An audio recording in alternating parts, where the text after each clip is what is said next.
పారిశ్రామిక వృద్ధిని వేగవంతం చేయడానికి మరియు దృఢమైన పెట్టుబడి వ్యవస్థను నెలకొల్పడానికి మా ప్రభుత్వం ముందు చూపుతో కూడిన అనేక విధానాల పరమైన కార్యక్రమాలను ఆవిష్కరించింది.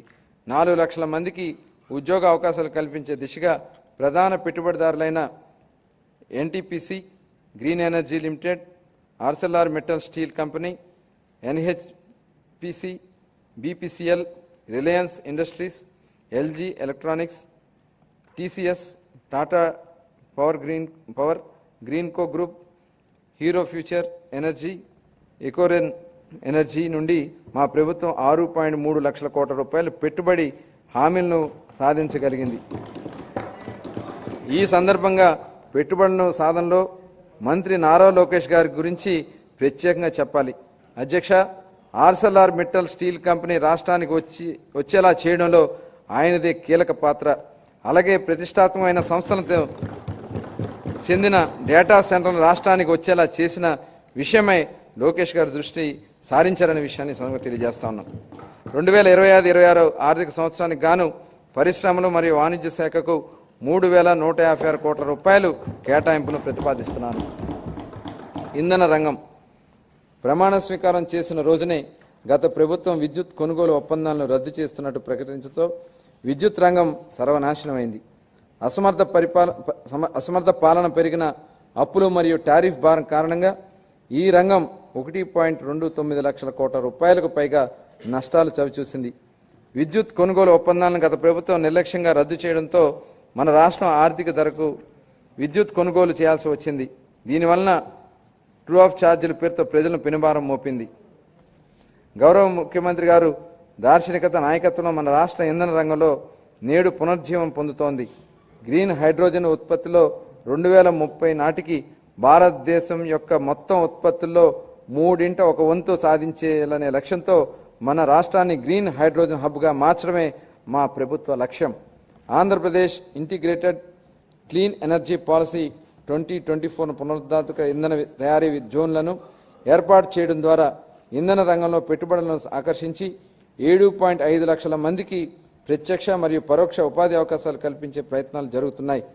2025-26 ఆర్థిక సంవత్సరానికి గాను ఇంధన శాఖకు 13,600 కోట్ల రూపాయల కేటాయింపును ప్రతిపాదిస్తున్నాను.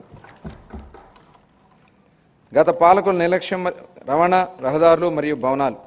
గత పాలకుల నిర్లక్ష్యం మరియు నిర్వహణ లోపం వలన రాష్ట్రం రహదారులను అధ్వాన్నంగా తయారవడంతో పాటు ఉన్న మౌలిక సదుపాయాల పురోగతికి కూడా కొన్ని సంవత్సరాల వెనుకకు మరలింది.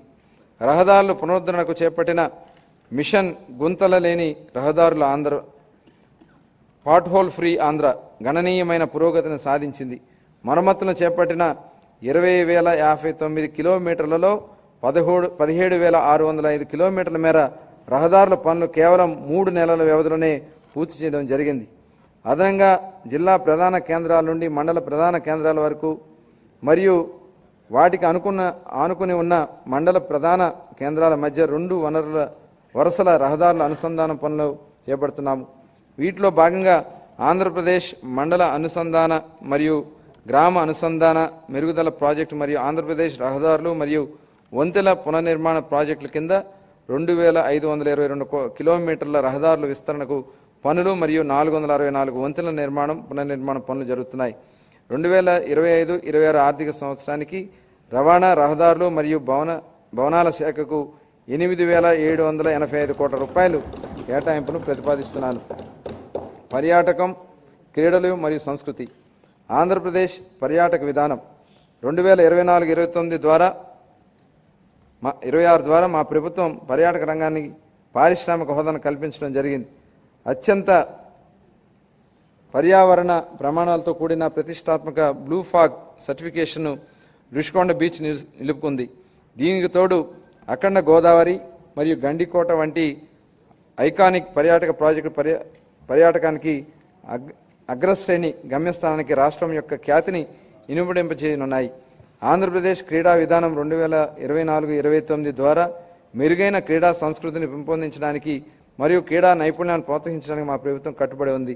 క్షేత్రస్థాయి క్రీడాకారులను ప్రోత్సహించి వారి క్రీడా శిక్షణకు మెరుగుపరచడం ద్వారా మన రాష్ట్రానికి క్రీడా ప్రతిభను ప్రముఖ కేంద్రంగా నిలబెట్టడమే ఈ క్రీడా విధానం యొక్క ముఖ్య ఉద్దేశం.